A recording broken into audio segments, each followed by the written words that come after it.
Welcome to the Automotive Diagnostic Podcast. We're going to explore ways to sharpen our diagnostic skills, find learning resources, and hear from experts in the automotive field. Hey, have you ever been faced with the challenge of sourcing, installing, and programming a used control module in a vehicle? I know a lot of us have.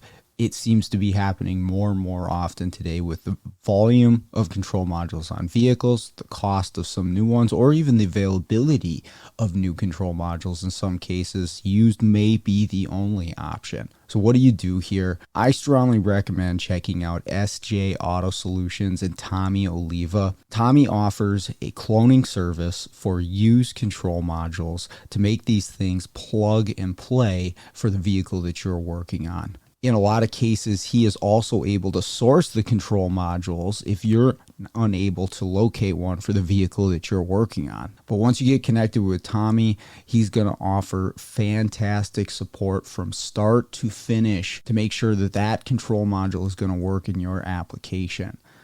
He's also got tech support that he offers through his website, along with some free resources there as well on information about used control module programming. So make sure to check out SJ Auto Solutions. I can't recommend that enough. Hey, what's going on, automotive world? Welcome to another episode of the Automotive Diagnostic Podcast. My name is Sean Tipping, and I'll be your host once again for this week's episode. Thank you so much for joining me. Thank you for listening. Thank you for all the feedback and ideas. Apologize if I don't always get back to everybody right away, but I do try my best to respond back to everybody at some point or another, and I do read all the messages and taking in all of the ideas that you're sending about the show and the guests, so I do appreciate that. But thank you for joining me on today's episode. You got me again this week, and I'm going to share some more thoughts I've had doing the mobile thing over the last week and diagnosing cars and working with my team. We're growing. We're doing well. We got a new guy that just recently started with us this week, actually, and we were doing some training. He's riding along with me and Steve and just sort of learning the ropes of exactly what we do. Now, he's got some experience doing diagnostics and working in the automotive world, and a really smart guy. And when he was with me this week for 3 days, we did a number of diagnostics. I'm still handling the majority of them for what we do. And so he came along with me as I was doing some diagnostics. And he's very well versed in that side of things. Got a lot of experience there and a lot of knowledge, which is part of why I wanted him on the team. Because that's a service that we offer, and it's a service, frankly, that I don't think is going anywhere. If anything, it's going to become more in demand as the technology that's in modern cars rolls out into the independent aftermarket repair world.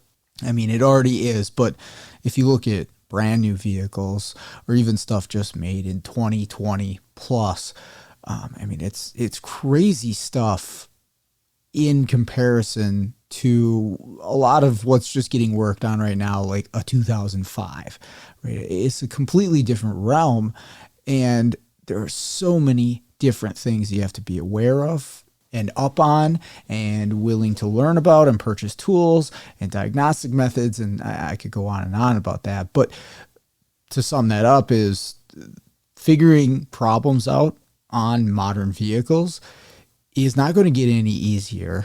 And unfortunately, the industry as a whole is struggling to keep up with that. So the service that we provide, diagnosing those problems, I don't see that going anywhere. It's not always easy, and it's kind of why I talk about it on the show. It's a struggle a lot of the time.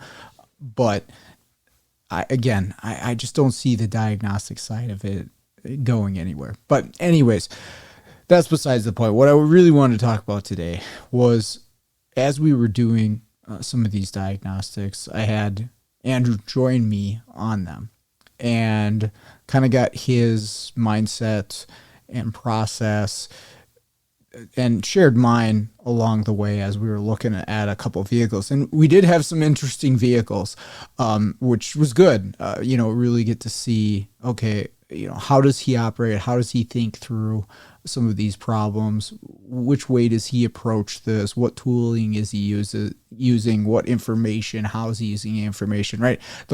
Everything that goes into figuring out a problem, right? And there's a lot.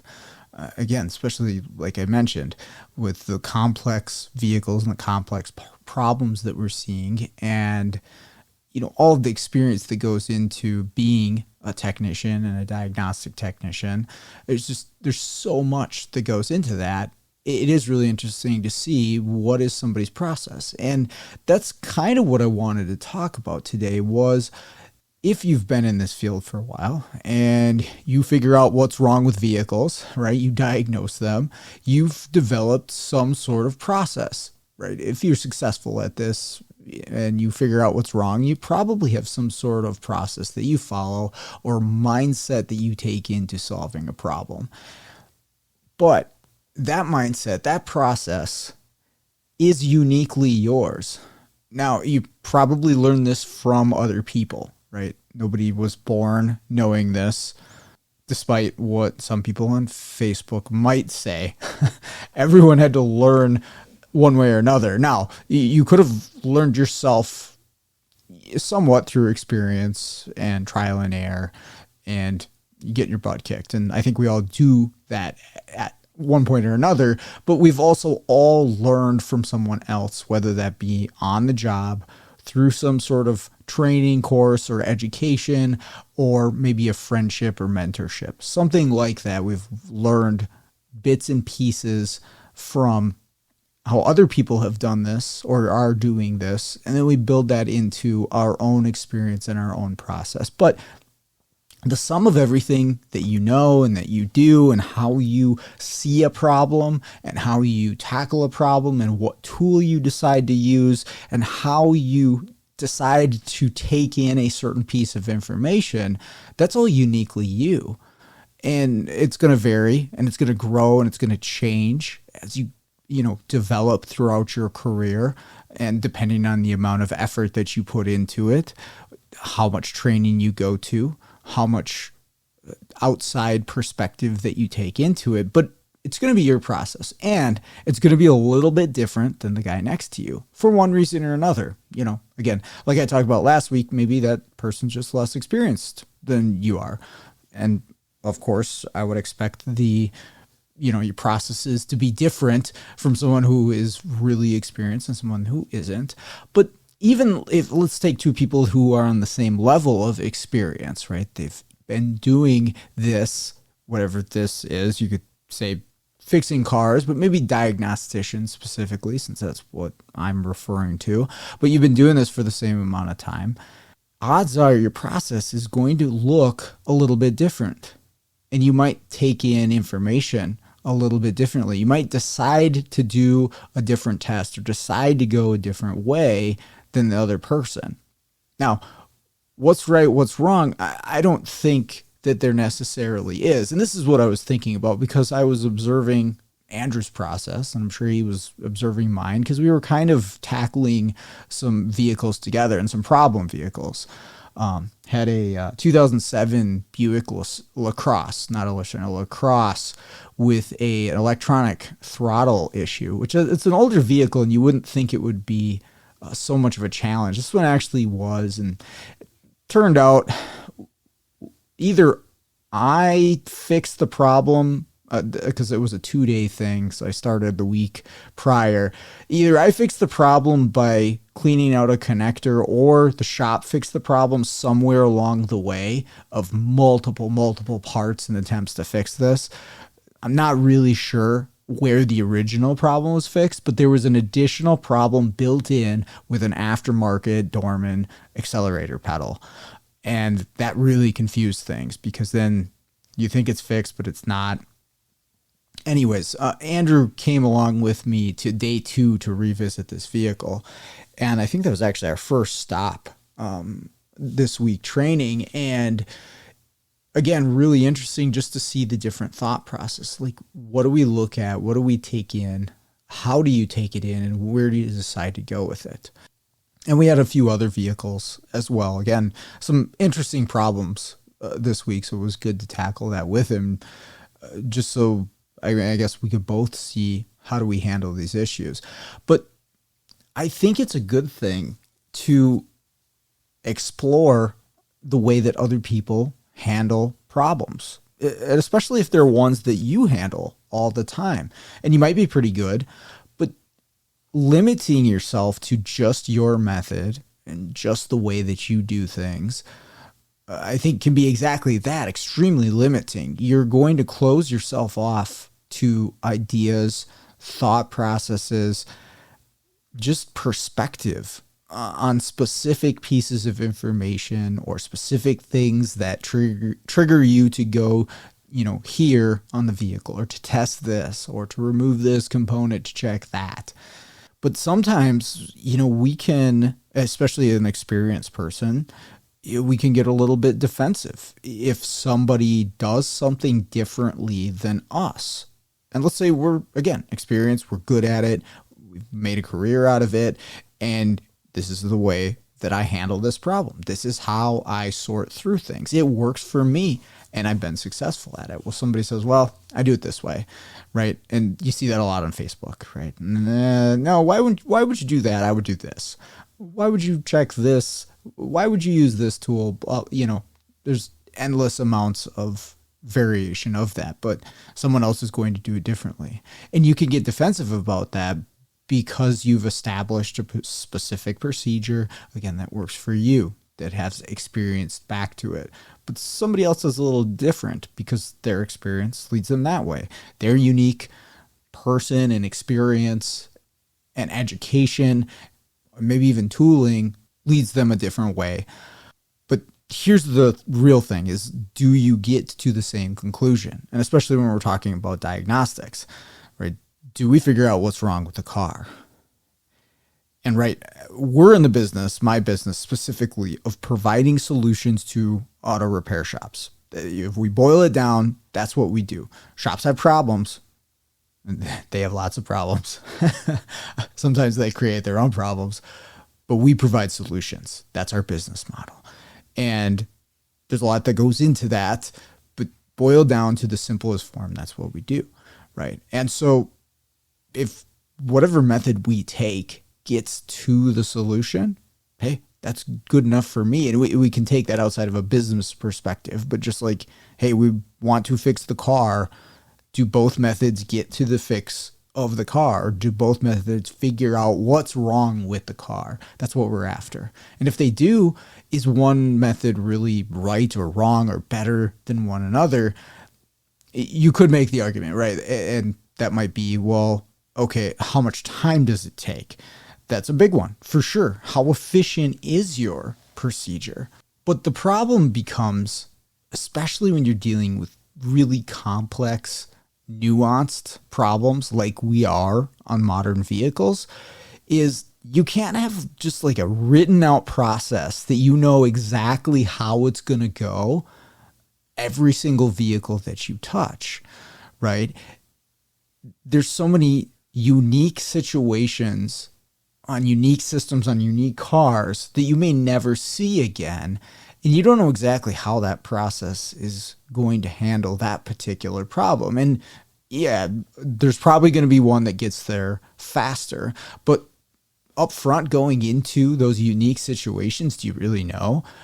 Can you know until you've maybe applied both procedures to that same problem? Let's just say like a CAN bus issue, right? I had a CAN bus issue on a low-speed GM network on a Chevy Express, right? And there are multiple ways to get to that problem. And of course, there's some ways that are going to take you way longer than others, right? There are some methods where you're going to really, really limit yourself as far as efficiency and time to get to the solution. But there might be a couple different ways to get to the same problem, maybe similar time, maybe one's a little bit faster than another. Is there really one right or wrong? And I don't think so all the time. Maybe in certain circumstances you could say, well, yeah, this is definitely the way to go. But sometimes it's just preference. Sometimes it's just what you're more comfortable with or what makes more sense for you. Me and Andrew were talking about test light versus power probe. I think the power probe, which I honestly don't own one, does definitely have some really good uses, and he likes to use a power probe, right? And this doesn't directly apply to the network communication, just as a reference, but we were talking about this. I like my test light. Actually, I love my test light. I am happy to have Automotive Seminars as a sponsor for the show. Now, if you're not familiar, Automotive Seminars is a diagnostic technician training company. They've got a website that there'll be a link to in the show notes. And what they offer is top-notch training to technicians like us in the field. I've been taking their training courses for years and have got a ton of benefit out of it. They've got top-notch instructors, John Thornton, Scott Shotton, Scott Manna, and every other month they've got a 2-night course that you can sign up for. Join in, ask questions, and afterwards, you've paid for the course, you can access a recorded version whenever you want. You can rewatch the class 2 years later in case you wanted some details on it. And that is a fantastic feature.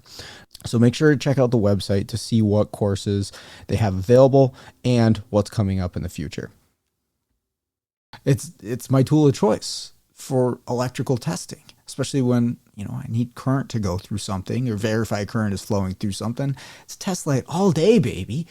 But there's a lot of power probe users out there, Andrew being one of them. And we were discussing the reasons, and he made a really good case for why he likes the power probe and all the different things that you can utilize it for and assess the circuit really quickly and see all these things. And I agree with him. And hey, is that thing going to be faster, get to the solution in some cases? Yeah, definitely.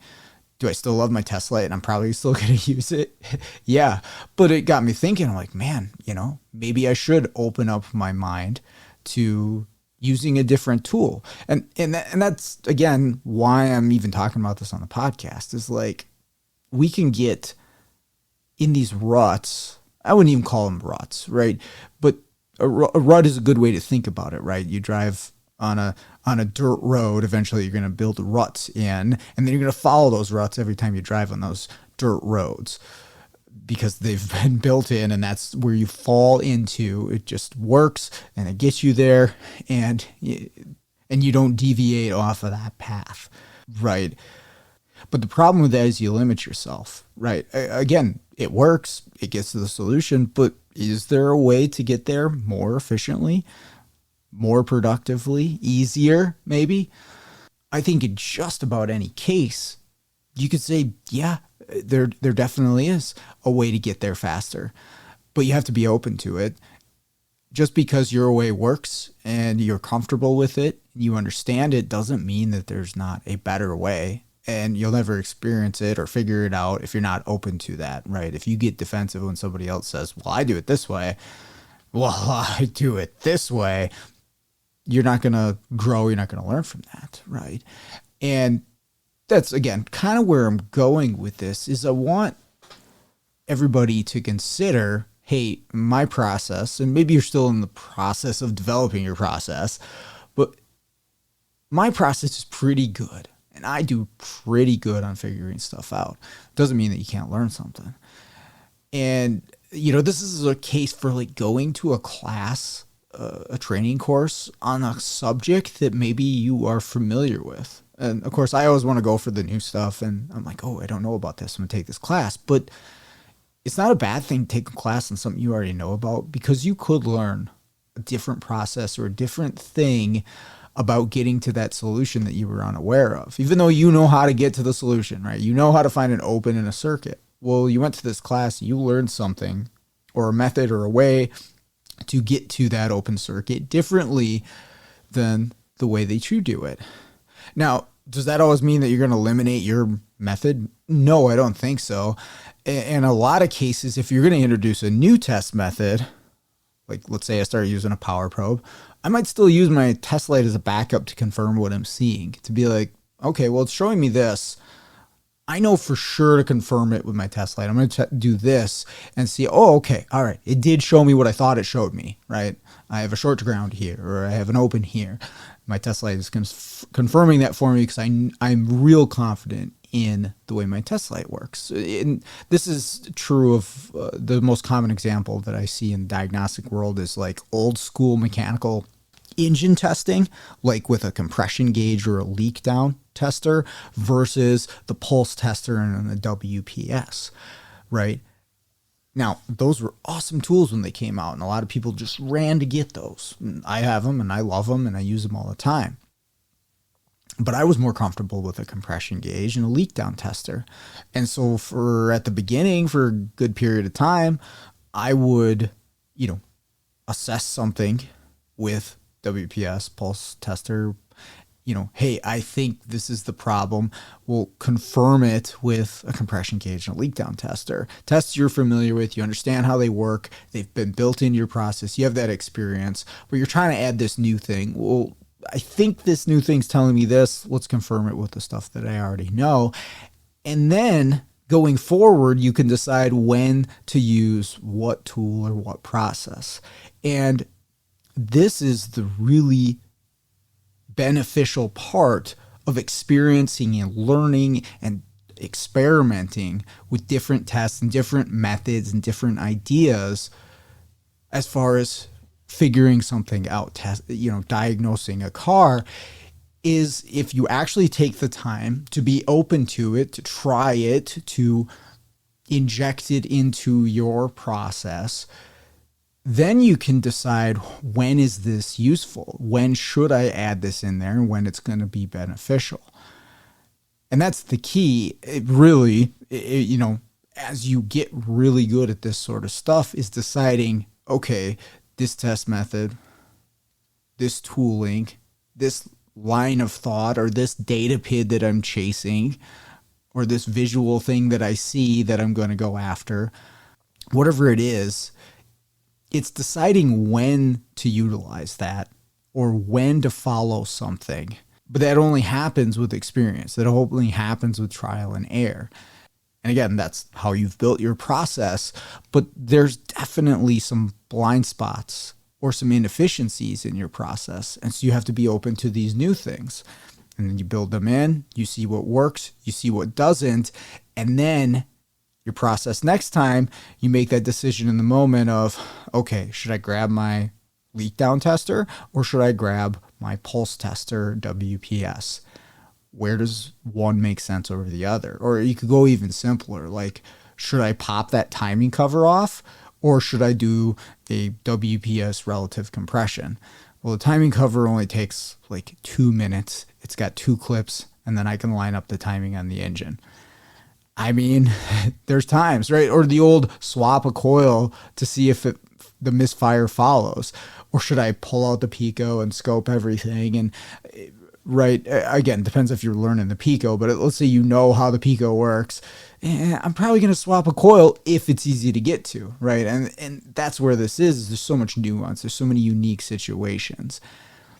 But you have to decide, okay, when's this one piece, this test, this thought process useful? How am I going to use it? Should I use it here? And all that creates what is your unique diagnostic process.